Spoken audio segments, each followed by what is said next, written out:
Tears of the Kingdom makes me upset.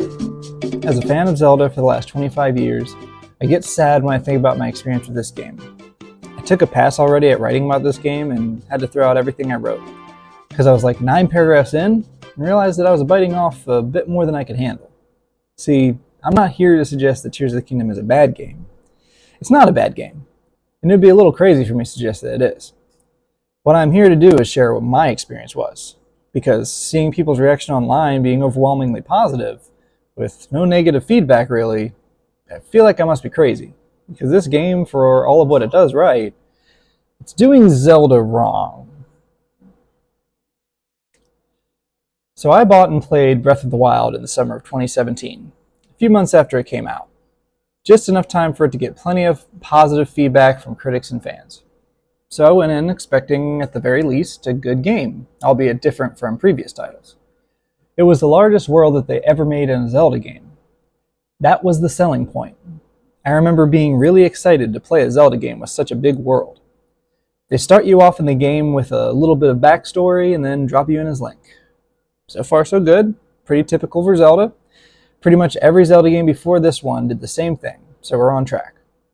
You wake up in a sort of cave-looking chamber, and after a brief control tutorial, you come out to the Great Plateau.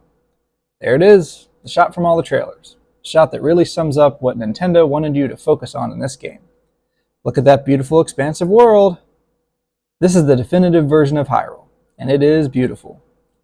Visually pleasing to look at and so large that at first all you can think about is going to whatever points that you feel like going to, because everything that you can see is somewhere that you can actually physically go, which is not the same as previous titles. Most of the previous games, there are often invisible walls blocking your way so that you couldn't explore anything, or NPCs telling you that you're not allowed to go this way yet, or maybe never. And to the chagrin of most players, someone or something would guide you to where you needed to go for the story. In times past, this was a complaint of Zelda, a constraint. Why can't I go wherever I want to in this world? Why do they have to hold my hand for the story? Continuing on in Breath of the Wild, soon after you take in the sight of Hyrule, you are introduced to a mysterious man. It's the king, by the way, but it's not important. What we're talking about here is him introducing you to the world's dungeons, or what this game uses in place of their dungeons. These are called shrines, and I hate them. But I didn't start off hating them. At first I thought they were neat puzzles with cool visuals. But that was before I went to 120 of them and found out they only have 3 different types of puzzles that you can quickly figure out. They're all basically the same. They might as well be a hole in the ground from Ocarina of Time or Majora's Mask in terms of originality. Their aesthetic is cool at first, and the puzzles are somewhat satisfying, again, at first. But eventually, the only satisfaction you're going to get out of the shrines, and again, there are 120 of them, is the fact that you found them, not the shrines themselves. Finding them is really the only fun part. Once the formula of these shrines has grown stale for you, the only thing that they're good for is to get more heart containers and stamina wheels. Unless you're just a completionist by nature. If you only do what is necessary for the story, you barely need any shrines, to be honest. And since the shrines offer nothing in the way of plot progression or world lore, you're not going to get any other kind of satisfaction out of a shrine. So if you're here mostly to save the world as Link, you're not going to care that much about finding a bunch of shrines. Once you leave the Great Plateau, you're given your main mission, defeat Ganon. And ladies and gentlemen, there you go. You're almost done with the game. No, really. At this point in the game, everything is technically optional. Except going and defeating Ganon, right now. That isn't what the game wants you to do, but it will let you do it, and this is really all you need to know about Breath of the Wild, at least in terms of the narrative. The story is what you get at the beginning, and what you get right at the end of the Great Plateau, and then what happens at the end of the game. Any other story you're going to get is going to be in flashbacks from 100 years ago, and the game won't even force you to watch those. That doesn't mean that the story isn't a good one, but it isn't happening now. It's not even really relevant now. Sure, it's good character development for the Guardians and for Zelda, but, and I don't know if you know this, but I'm Link. The story is supposed to be mine, featuring Zelda, not the other way around. and not 100 years ago when I can't engage with anything as the player. This isn't a bad story. It's just not a story about Link. Not really. I mean, he's there. But he just tags along with Zelda as she discovers what she needs to do, and you don't even get to experience helping her. I mean, Link gets to experience that. But you, the player, do not get to experience that. You just get to watch the highlight reel after already knowing the ending. Even as you go through the Divine Beast, you won't feel any tension. You already know Zelda is out there just waiting for you to come save the day. She isn't in any active danger. Neither is Hyrule. You can just take your time and fuck around until you feel like you've had your fill of this open world of Hyrule. And that's Breath of the Wild. You wake up as Link, get a tablet and a paraglider, and kill time in Hyrule until you feel like going and saving the day. The only reason to complete the intended dungeons, the Divine Beasts, is to get some power-ups and an HP advantage against Calamity Ganon. Which is such a dumb fucking name. Each of the measly 4 Divine Beasts offer nothing in differentiation from each other, and are not necessary to complete at all for beating the game. If you wanted to, you could explore Hyrule and find enough shrines to get enough hearts to not have too much trouble against Ganon. And you'll find some good weapons in those shrines and in Hyrule Castle. This is the first Zelda game where the story is almost entirely optional. At the time that I played Breath of the Wild, I would have told you that I liked it. Because for all of what it did differently, it was still fun to play. It was a fun video game.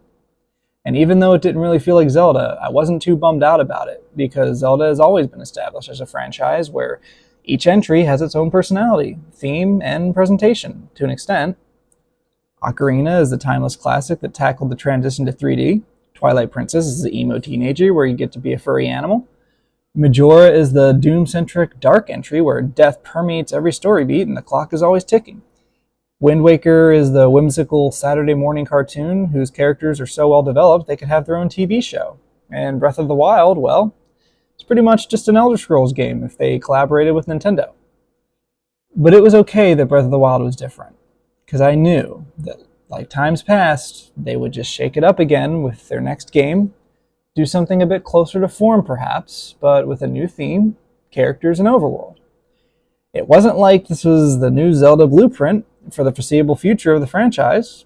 It wasn't like Nintendo was going to take 6 years to make DLC for Breath of the Wild and just pass it off as a new game.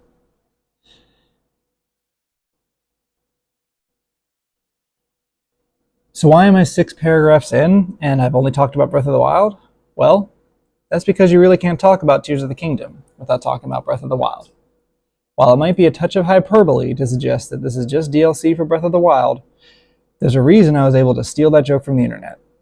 Some people were suggesting that before the game even came out based on the trailers, and many of those people were shut down by the other side of the fandom. Well then, is it true?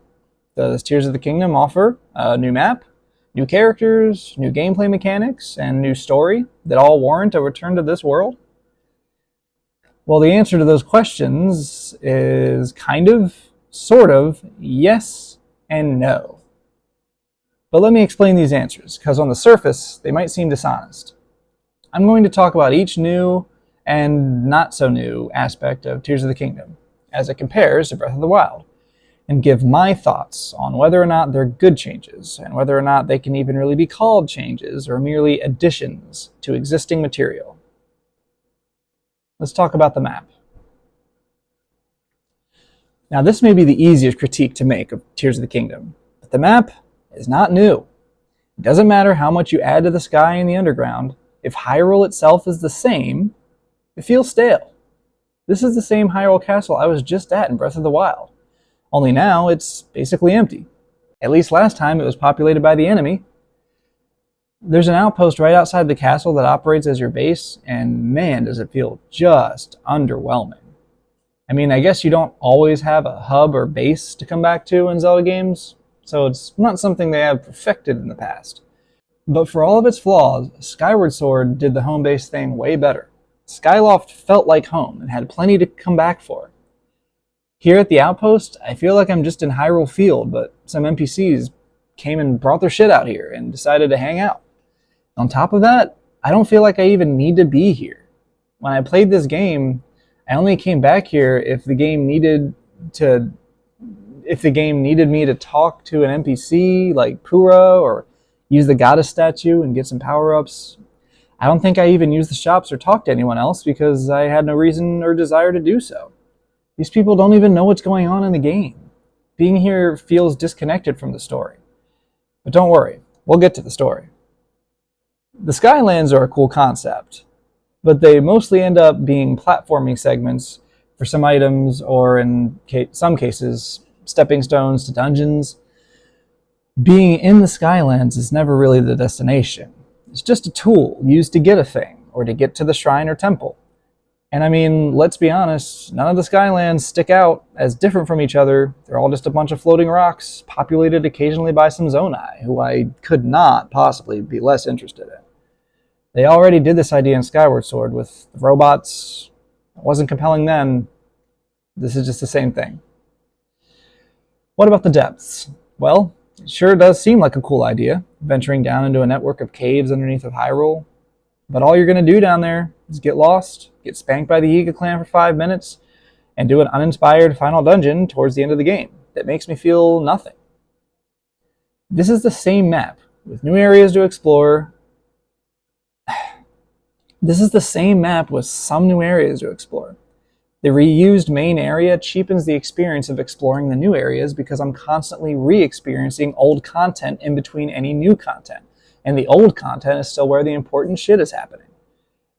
How is it that Majora's Mask was able to take 1 year, reuse all the same character models, and yet somehow create a completely new map and world and recontextualize those character models into fully different characters?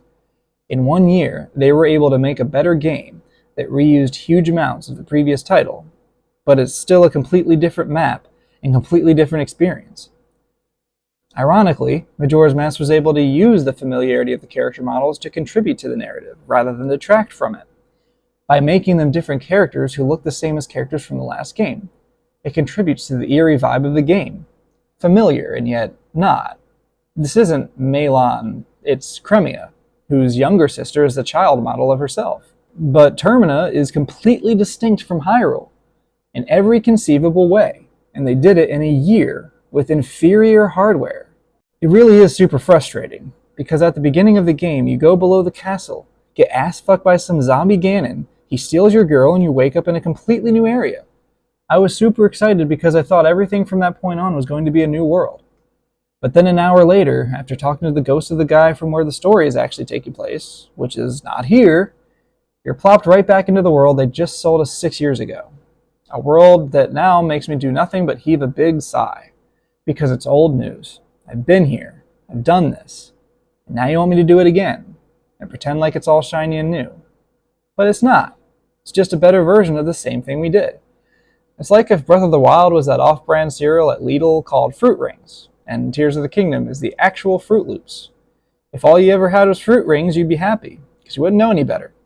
But once you've had Fruit Loops, not only are you retroactively disappointed with Fruit Rings, but you can't fully appreciate Fruit Loops either, because they're too similar and they don't feel special now. It's like this is the only circumstance I've encountered where having the better version of something does nothing but disappoint me. Let's talk about the new characters and story. So I can't really talk about the characters without talking about the story too, so I guess we'll have to do those at the same time. So are there new characters? Well, yeah, but you're not going to get to meet them. At least not exactly. So in this game, we're going to discuss the biggest spoilers now. Everything happens thousands of years ago. You remember how in Breath of the Wild they had like 14 different memories you had to unlock from 100 years ago to give you the backstory and context of your current quest? They're doing the exact same fucking thing. Except now, it's thousands of years ago. And you weren't even there for any of it. This game's entire story and host of new characters is a movie you get to watch happen, and it happens to Zelda, not you. Not Link. Get out of here, Link, and make way for the princess. Now here's the thing. This story, it's a good story. If you have no interest in playing this game, I'd say just go on YouTube and watch all the cutscenes of this game. It's a very compelling story as Zelda goes. But it's not your story. It doesn't happen to you. It happens to Zelda. And you don't even get to be there to interact with it. You play some game, get a cutscene of the past, then play some more game that feels completely disconnected from what you just saw. Fast forward 5 hours, rinse and repeat. I honestly think that it's better if you just watch the story unfold as a movie on YouTube, just so you can actually follow along without the pesky game interrupting it for 5 hours. When I watched the game story online and got to the part where I realized that Zelda was the dragon flying around that you see at the beginning, and she's flying around for thousands of years waiting for your ass to save her, a sacrifice she made to save the world, it literally made me tear up. It was beautiful. And Link rescuing her from that fate was one of the most heroic things he has done for her in Zelda canon thus far. I really wish Tears of the Kingdom had delivered the story in-game in a well-paced out way which I could interact with, so I would have experienced it as a player instead of having to watch it happen to other people. Like, really, man, why did this need to happen thousands of years in the past? Why couldn't we have had both gotten transferred into the past and dealt with the big bad back then instead of waiting thousands of years for no reason? Being separated for no reason. And both Breath of the Wild and Tears of the Kingdom, I barely get to interact with Zelda. And I know that in Ocarina of Time and Skyward Sword and Twilight Princess, they do the same thing. You spend the whole game not being with Zelda, trying to rescue her, but the difference is that in those games, the stories are centered around Link. Zelda has agency and her own things to do. But the story is still primarily Link's story. In Tears of the Kingdom, this is 100% Zelda's story. At least in Breath of the Wild, you were there, being a supportive boyfriend. But in Tears of the Kingdom, Zelda don't need no man. At least not until the last 30 minutes. Besides the fact that this is a Zelda game about the title character for once, the story and game are almost entirely divorced from each other. The game attempts to insist that what you're doing is connected to the story. But it isn't. Zelda did her thing 1,000 years ago, where the story happened. Now you're going to bop around Hyrule, make some friends, bulk up for the final fight, and then have the final fight. That's it. Let's take a look at what Zelda has done in the past, so we can better understand why Tears of the Kingdom fails. In Ocarina of Time, you always have an objective that is immediately pertinent to the here and now. The Deku Tree needs help. Go help the Deku Tree. Oh, I can't go see him until I have a sword and shield? Okay, I'll go get one. That's immediately relevant to my story purpose. I need those to complete my immediate objective. Okay, now I got them. Okay, go help the Deku Tree. Afterwards, he tells you the lore of the world and tells you about the main objective of the game. Don't let the bad guy get the Triforce. Then he tells you to go see Zelda, gives you a spiritual stone, one of 3, then he dies. So now you have a narrative motivation to complete the objective. There's a bad guy who killed my tree friend, and he's trying to get the powerful MacGuffin. I need to go talk to Zelda and figure out how to not let that happen. And then you go do that. You sneak past the guards, you talk to Zelda, she shows you the bad guy, and how she had a vision of him completing his objective, but no one will listen to her, and you and her conspire together to save Hyrule. She gives you a letter that you're going to go show the guard at Death Mountain so that you can go get another spiritual stone and make immediate progress towards the main goal of saving Hyrule from this asshole, Ganondorf. He's the asshole. You always have an immediate motivation to do the next thing, and the story is constantly happening to you, the player. The only time you get shown the past is 5 minutes from the Deku Tree, and that's only to explain what the Triforce is, so you know why you can't let the bad guy have it. Everything else is happening now, right now, to you, not just to Zelda. It feels important for you to complete the task at hand and to do it quickly. You're on a fucking mission. Tears of the Kingdom and even Breath of the Wild, they don't do this. These games are an exercise in meandering. There are 100 things that can distract you from the task at hand, and these distractions are unfortunately the best and most creative things about the game. And because they're the best thing about the game, they make the game as a whole worse for it. So let's talk about the good things that somehow make this game worse. The new game mechanics, Zonai devices, and building. Guys, we have to talk about the melding mechanic. The nuts and bolts, as it were. This mechanic is pretty fun. When I first started playing in the Skylands, at the very beginning of the game, I was really enjoying melding any 2 or more things together that I could get my hands on. It's genuinely really fun to do, and throughout the game there are many ways you can utilize this mechanic in creative ways to traverse gaps, climb higher into the sky, or move around Hyrule without needing to walk.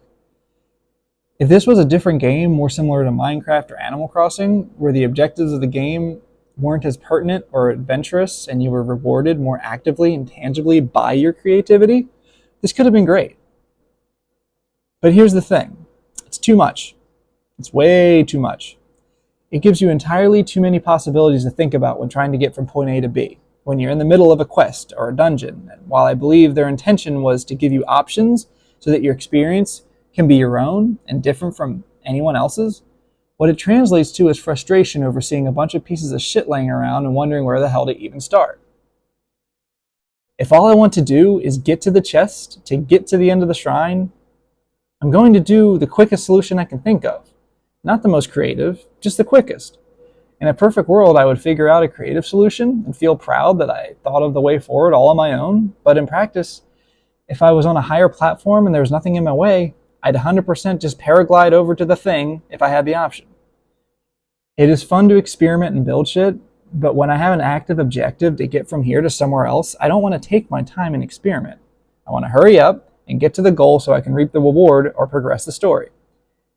If they had made your reward somehow better by being more creative or using more parts in your construction of an object, then that might have been a little better, but every time I solved the puzzle, I could tell I was cheesing it compared to what they really wanted me to do. They left me a plank and 4 torches so I can evenly ascend on a board to the objective. Well, I'll just attach 1 or 2 and see if I can get away with it by balancing just the right way all the way up. There are a lot of ways you can cheaply meet the objective. And because of this, it doesn't come across rewarding in the way they clearly wanted it to. It comes off instead like a nuisance, just an irritating chore, an obstacle in your way. And there are a lot of instances where the game expects you to build shit. But most of the time, unless you're really, really patient, you're going to come across another instance of needing to build, heave a big sigh, and begrudgingly throw shit together until something works. And by the way, just as an aside, Tears of the Kingdom is not innocent of using one of the tropes in video games that I cannot stand and is a blatant time-wasting padding. Batteries. Anytime a game gives something to use, a door to open, or in this case, pieces to build something that you can use, but you can't use it without a fucking separately attained power source, this is so goddamn frustrating to me. It's just an excuse to make you go find another thing. Spend more time in the game so the playtime is artificially increased. But it's not fun. It's not fun when I have a device I want to use, but I'm out of batteries so I can't. It isn't fun to stockpile batteries in the event that I might need one for a device later, and it isn't fun deciding to not use it because I think I might need it more later. It's not fun when I explore through a dungeon and find an electric door that's lost power, a blockage that needs to be moved by some piece of machinery that, you guessed it, needs the power source turned on. It's not fun when I need to put gasoline in a bunch of identical generators to power the area I'm in just to continue the fun part of the game. Like in The Last of Us. I mean shit, even Final Fantasy VII Remake, a mostly fantastic game that was able to do a lot of things better than the game is considered by many to be the best game ever made, even that game succumbed to this unfun, irritating video game trope of padding the runtime to make you go look for multiple sources of power that is nothing more than an obstacle for forward plot progression. Light the lanterns, or whatever the chapter's called. I think it's chapter 6. Not a soul on planet Earth had fun in chapter 6 of Final Fantasy VII Remake. Look, I understand that may sound like an interesting and realistic trope to address in a video game. Things in real life need power, but just because something makes sense as compared to real life doesn't make it fun to put in a video game. I don't see any AAA titles about going around in house and changing out batteries in your kids' toys and smoke detectors. That's not even the biggest problem. Yes, restoring power to a thing is never fun, but the real issue is that you're fucking interrupting me. I'm in the middle of doing fun saving the world shit, but I gotta stop real quick, leave the area, and go find some more batteries. I'm not gonna do that. I'm just gonna find a way to go without it entirely. Just have the items work without needing the player to find a power source for them. You're sucking out the fun. Fun sucker. Mechanics in video games do not need to make sense all the time. They just need to be fun or feel rewarding. You think anybody cares that Dante in Devil May Cry never runs out of bullets? Of course not. That'd be stupid. Devil May Cry doesn't care about realism. It cares about fucking up monsters. And I really don't know why Zelda, of all titles, is at all concerned about realism. Fantasy games have even less pressure to be realistic. This isn't Grand Theft Auto or Call of Duty. This is Zelda. In the last game, I was literally hit on by a fish lady, surviving the cold by eating hot peppers, and free-falling thousands of feet to be saved by opening a paraglider 5 feet above the ground. Real life is boring. We're playing Zelda because we like unrealistic things in games. It's fun. Yeah, people play games like The Sims, but even then, people usually do things with their Sims they didn't do or can't do in their own lives. If the game was just like real life, there wouldn't be any reason to play it. Anyway, I digress. And I don't know, maybe it's just me, but I just could not combine my appreciation for the building mechanics in Tears of the Kingdom as they were with the rest of the gameplay. They don't complement each other, batteries or no, and rather they work against each other, and I'm really surprised that so far I haven't seen anyone else say that that was an issue for them. I've seen a few other complaints about Tears of the Kingdom here and there, but not about this. I don't know. Maybe I'm just a crusty old curmudgeon who just wants the same stuff spoon-fed to me for the rest of my life. You know, I say that jokingly, but I haven't stopped wondering for years now if games are getting worse, or if my aging is just causing me to enjoy the games I grew up with more, simply for pure nostalgia.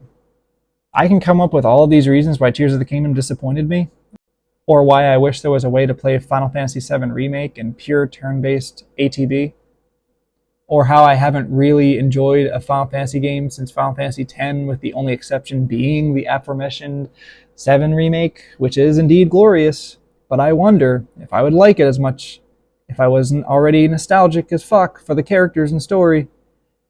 I can make these complaints and give valid reasons for my feelings, and it's all true, to me, but I always have that nagging wonder underneath, like, if all these other people like these games, is it me that's the problem? Well, to be honest, man, I don't know. I know my reasons are valid to me, but it's not like I went into any of these games trying to hate them. Quite the opposite. In terms of Tears of the Kingdom, I was so eager to play a new Zelda game. I have loved Zelda for my entire video game playing life, and even though this entry disappointed me, my love for Zelda runs too deep for me to give up on it. I will play every Zelda I can get my hands on at least to give it a chance. Hell, the only reason I played as much as Tears of the Kingdom as I did was because I wanted so badly to like it. And there are things I enjoy about it, but I don't consider it a good Zelda game. I didn't feel like I was playing Zelda, except when I was watching the cutscenes. And in those moments, well, I'm not playing, I'm watching. Tears of the Kingdom is a great Zelda movie, but as a video game, it is incredibly unfocused. But to be fair to Tears of the Kingdom, Breath of the Wild started it. And that is really the worst kick in the teeth about the whole thing. Nothing about my experience playing Tears of the Kingdom felt identically set apart from Breath of the Wild. It is as if I booted up my old Breath of the Wild save and continued the story. And you may be thinking, yes, exactly. I love Breath of the Wild and want more, so why would I want them to change a thing? Well, that's just it. I was done with Breath of the Wild, and indeed did not want more. We've been here. We've done this. And what's more is that now that I've played Tears of the Kingdom, I like Breath of the Wild less now. The story and game mechanics are still better in Tears of the Kingdom, but since I experienced this world and these characters already, I'm left feeling that both game experiences are worse for it. To this day, I have never finished Ocarina of Time Master Quest because at the end of the day, the original adventure is the definitive Ocarina of Time experience, and I will either play that again or I'll go play something else. But Tears of the Kingdom did something weirder. Since it's an actual next installment Zelda game, it has stolen the thunder from Breath of the Wild. It's stolen the identity of Breath of the Wild. 10 years from now, I can see myself confusing the two. At best, Breath of the Wild will only be remembered as starting the open world concept for Zelda, but Tears of the Kingdom will likely be remembered for being the better realized vision of that concept. See, one of two things can happen now. Either Nintendo can keep making Zelda games exactly like Breath of the Wild and Tears of the Kingdom, or they can do what they've done historically and be creative with the next game. Do something different. In other words, what I really fucking hope they do. Unfortunately, the only articles I've seen suggest that they don't intend to change course. The market has spoken, and I'm just left here wondering why I just had more fun playing through Ocarina of Time for the 40th time than I did playing through Tears of the Kingdom. And I'm not just saying that as a goof. I literally put Tears of the Kingdom down and did an entire playthrough of Ocarina of Time for a week or so, and man, despite the inferior presentation, I was having so much more fun. The gameplay is so refreshingly focused and simple after the onslaught of tropes that Tears of the Kingdom throws at you. Tears of the Kingdom is overwhelming, and maybe that's what some people like, but it isn't really for me. I can have fun in an open world from time to time, but if I really want to experience a game that has a solid story and characters and go on an adventure with those characters, I want a little more direction, a little more consistent progression with each accomplishment in the game. I want to feel like I'm moving at a cruising speed, not stuck in a school zone. Like in Ocarina of Time, I want to be guided a little bit. I like that. I want my hand held a little bit. So, Shigeru Miyamoto, my main man, please give me another new Zelda game. The story and these characters are cool and all, but I'm done with them. And besides the Triforce holders and the Impa reincarnations, I never want to see them again. Ever. Except for Tulin. Man, I love Tulin. You can bring him back anytime. I fucking love that guy. Yeah, Tulin's awesome. If you don't like Tulin, something wrong with you. He's the bird, by the way.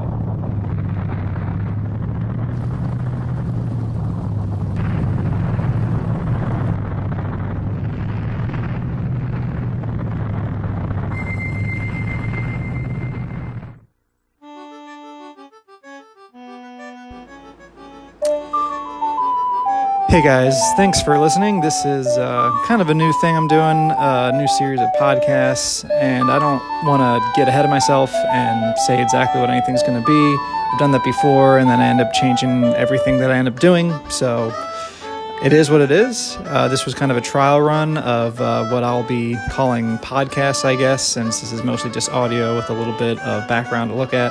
So thanks for listening again, and anyone and everyone who actually comes to hear these, see you next time.